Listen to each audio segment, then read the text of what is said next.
দেখ এই ছেলেটাকে যেখানে পাবি সেখান থেকে উঠাই নিয়ে আসবি। যা।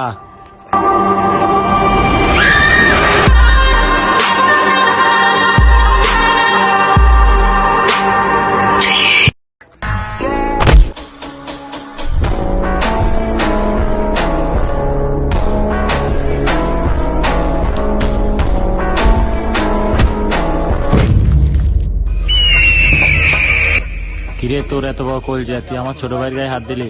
জানোস না আমি কে? তোর ছোট ভাই 2 নম্বরই কাজ করবো আর তোর ছোট ভাইকে চালান করবো শালা।